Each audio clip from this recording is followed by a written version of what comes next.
అందరికీ తొలి ఏకాదశి శుభాకాంక్షలు. నమస్తే, నేను మృదుల, ఆస్ట్రాలజర్. ఈరోజు ఉత్తరాషాఢ నక్షత్రం వాళ్ళ యొక్క క్యారెక్టరిస్టిక్స్ ఎలా ఉంటాయి అనేది తెలుసుకుందాము. ఉత్తరాషాఢ నక్షత్రానికి రూలింగ్ ప్లానెట్ వచ్చేసి రవి అనమాట. ఉత్తరాషాఢ నక్షత్రం 1వ పాదం ధనుసు రాశిలోను, మిగిలిన 2, 3, 4 పాదాలు మకర రాశిలోనూ ఉంటాయి. వీళ్ళు జనరల్లీ స్థిరమైన స్వభావం కలిగి ఉంటారు, trusted people. Ruling planet Ravi కాబట్టి ఇన్ జనరల్గా వీళ్ళల్లో లీడర్షిప్ క్వాలిటీస్ ఉంటాయి, రెస్పెక్ట్ ఎక్కువగా ఉంటుంది, రెస్పాన్సిబిలిటీగా ఉంటారు, డిసిప్లిన్గా ఉంటూ గోల్స్ని రీచ్ అవ్వడానికి ఎవ్రీడే కృషి చేస్తూనే ఉంటారు. న్యాయంగా, ధర్మంగా ఉంటారు. సమ్ టైమ్స్ మొండితనంగాను, నిదానంగాను ఉండడం కూడా కనిపిస్తూ ఉంటుంది వీళ్ళల్లోనూ. యూనిఫామ్ డ్రెస్సెస్ ఉన్న జాబ్స్లో ఉంటారు, లైక్ ఆర్మీ, నేవీ, పోలీస్ ఇట్లాంటి వాటిల్లో ఉండే అవకాశం ఉంటుంది.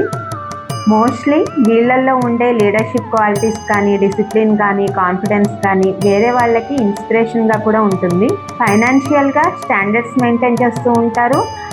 మోస్ట్లీ వీళ్ళల్లో గవర్నమెంట్ జాబ్ వచ్చే అవకాశం ఎక్కువగా కనిపిస్తూ ఉంటుంది. మ్యారీడ్ లైఫ్ వచ్చేసి సింపుల్ అండ్ హ్యాపీగా ఉంటుంది. ఫ్యామిలీ రెస్పాన్సిబిలిటీస్ కూడా చాలా చక్కగా నిర్వర్తిస్తారు. ఫైనల్లీ ఉత్తరాషాఢ నక్షత్రం వాళ్ళల్లో రెస్పాన్సిబుల్ పర్సనాలిటీస్ ఎక్కువగా కనిపిస్తూ ఉంటాయి, అటు పేరెంట్స్తోనూ, ఇటు ఫ్యామిలీతోనూ, చిల్డ్రన్తోనూ అండ్ సొసైటీ పరంగా.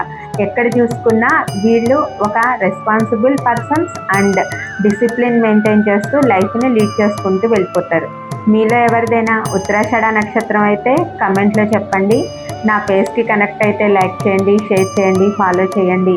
మీ పర్సనల్ హారోస్కోప్ గైడెన్స్ కావాలి అని అంటే పేజ్ మీద ఉన్న నా నెంబర్కి కాల్ ఆర్ మెసేజ్ చేయండి.